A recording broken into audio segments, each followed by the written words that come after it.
নমস্কার। স্বরব্যঞ্জনের কথোপকথন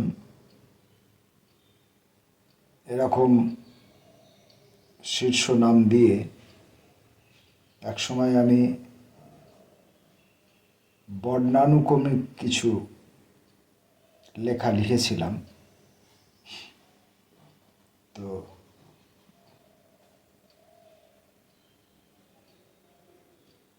স্বরবর্ণের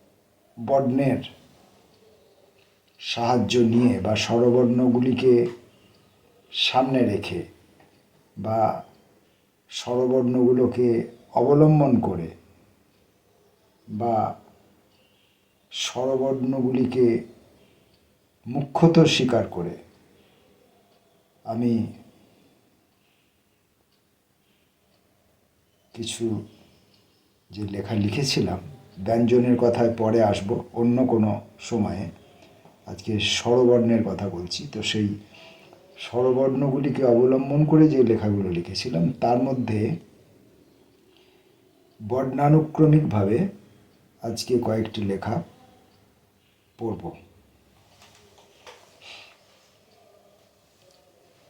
ভালো লাগা মন্দ লাগা ভিন্নতর বিষয়, ভিন্নতর কিছু হলো কিনা বা আদৌ এটা কোনো কাজের মধ্যে পড়ে কিনা, এটুকুই আমার জিজ্ঞাস্য, এটুকুই আমার বিবেচ্য, এটুকুই আমার চিন্তার বিষয়। পড়ছি। অশ্বশক্তি। অমন অরব কেন তুমি? অকস্মাৎ এই প্রশ্নে কবি স্বয়ং অকথ্য পরিমাণ জলে অকুল। অবর্ণনীয় এক অবসাদ তাকে অবাক করে তোলে। কবি, তুমি তো অমিত, তোমার অশ্ব নয়, ছুটে এসো হর্ষ পাওয়ার নিয়ে। অবিশ্বাস্য ও অনির্বচনীয় এক শক্তি জেগে ওঠে কোয়ার্ক মণ্ডলে। পরেরটি আচরণ। আরক্ত মুখে সে তাকিয়েছিল তার দিকে। নিজের আপাদ মস্তককে সে দুভাগ করেছে, এক ভাগে আমি, অন্য ভাগে তুমি। দেখে আউলে উঠেছে তার শরীর, মরণ আমার। আঁকা বাঁকা প্রেমের গতি, কখনো ঘা মারছে আঁতে, কখনো বা আকণ্ঠ ডিভোর্স। সারা জীবন ধরে সে যা আঞ্জাম করেছে শব্দে বাক্যে, সেসবই এখন তার ব্যর্থতা বিষয়ক আসর।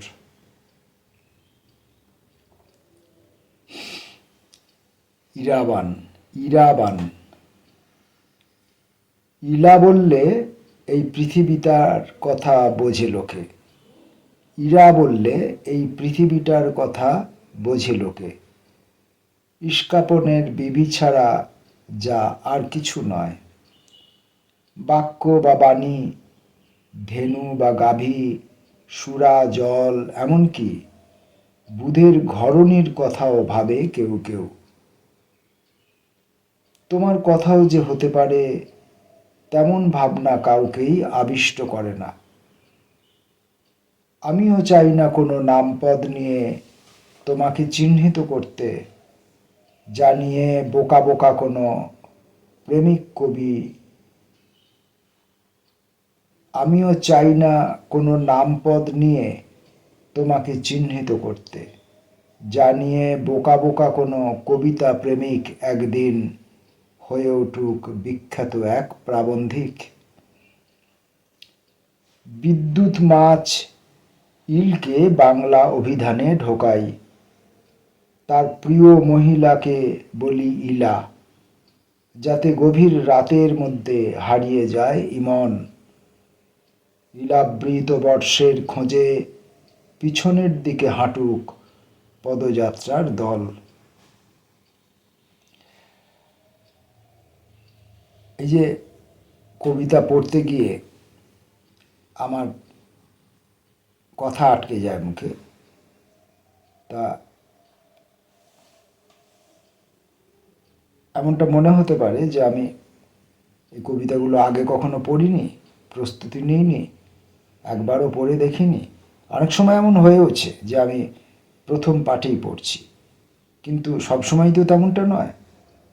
অনেক কবিতাই আমার আগে থেকে পড়া আছে, পড়া থাকা সত্ত্বেও আমি যখন পড়তে যাচ্ছি তখন সচেতনভাবে দুটো তিনটে লাইন পড়ার পরেই আবার কখনো কখনো প্রথম লাইনেই হয়ে যায় আমি যা পড়তে চাইছি, আমি যা চোখে দেখছি, আমি যা বলতে চাইছি, আর আমি বলছি অন্যরকম, পড়ছি অন্যরকম, এমনটা হয়। এই যে নিজের লেখার ক্ষেত্রেই হলো, দেখতে পেলেন। এই যেমন এখানটা পড়লাম, আমিও চাই না কোনো নামপদ নিয়ে তোমাকে চিহ্নিত করতে, জানিয়ে বোকা বোকা কোনো কবিতা প্রেমিক একদিন হয়ে উঠুক বিখ্যাত এক প্রাবন্ধিক। এর মধ্যে জটিলতা কিছু ছিল না, অথচ আমি পড়তে যাওয়ার সময়, নিজের লেখাই পড়তে যাওয়ার সময় হোঁচট খেলাম। পরের কবিতাটি মানে লেখাটি, ঈর্ষা। ঈষৎ ঝুঁকেছিলাম ঈশ্বরীর দিকে, সে যে আমারই সৃষ্টি, আমার এই ইহা যদি অনীহা হতো তোমরা খুশি হতে, কিন্তু আমি তার খোঁজ করিনি।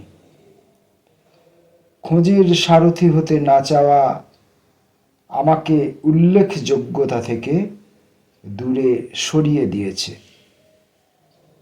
জীবনের বৃত্তাকার পথে যত দূরে সরে গেছি, বারবার ঈষৎ নিকটবর্তী হয়েছি তার দিকে। ঈশ্বর আমাকে সন্দেহের চোখে দেখে তাই। উইল। উদ্দাম হয়েছিল যে প্রেম, তোমার উদাসীন উপহারে তা নিঃশেষ হয়েছে।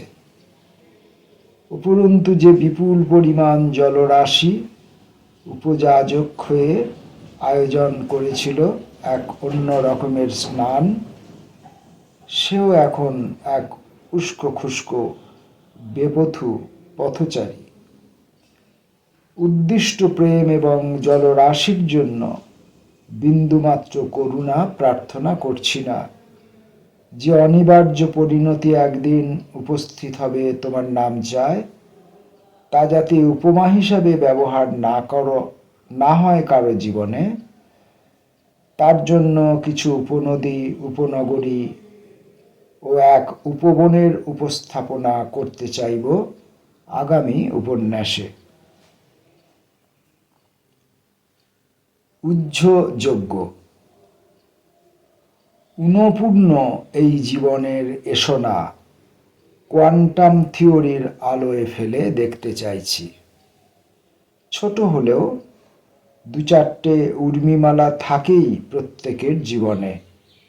সেই জীবনের কেন্দ্রে এক উড্ডনাভ, যাকে মাকড়সা বলেই সকলে চেনে, জাল বুনে চলে এক মনে। মাকড়সা এবং তার জাল বিষয়ে অধিকাংশ কথাই উহ্য রাখতে চাই। চোখের আলো কণা নাকি তরঙ্গ নাকি দুই নাকি অন্য কিছু জানা যাচ্ছে না যতদিন। ঋজু রেখা। ঋদ্ধ ঋজু মেরুদণ্ডটি ঋভুদের শরীর থেকেও হাপিস। ঋষি সম্প্রদায়ের মানুষও ঋষিতুল্য হয়ে উঠেছেন যুগে যুগে। বাতাসের মধ্যে মিশে যাওয়া ধ্বনি দৃশ্যকে যদি বসনকণার মতো বার করা যায়, সভ্যতার এই ঋত কথা প্রমাণিত হবেই।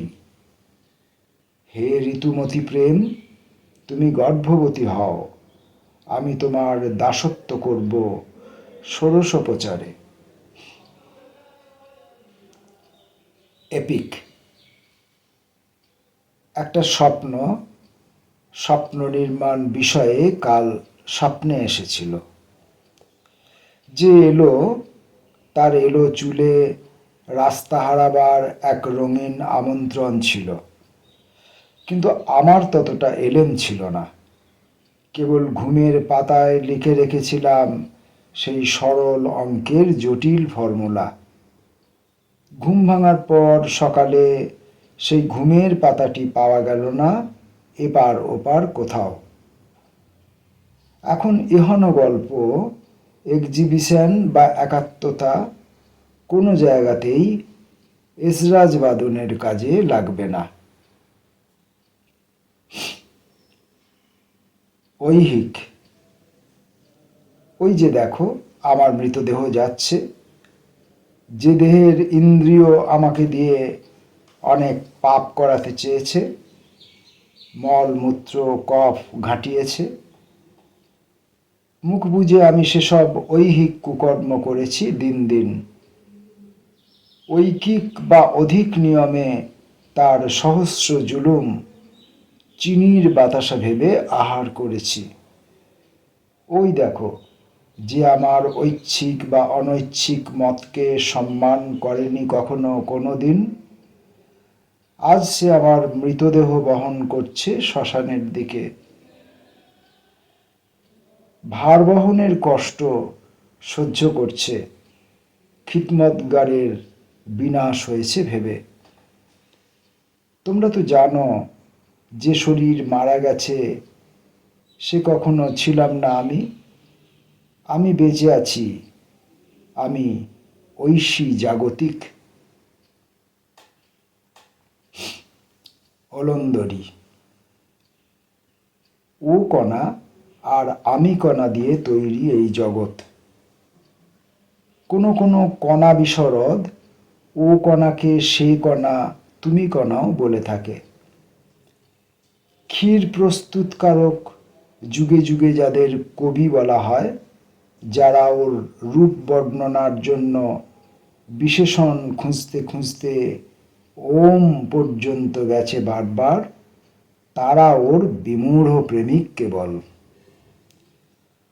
ওজস্বিনী ওই ও কণার উপর একটা হালকা ওড়না থাকে, পৃথিবীর যাবতীয় আমি কণাকে সংযত রাখার জন্য। সে আবরণ সরালেই বিগ ব্যাং অনিবার্য হয়।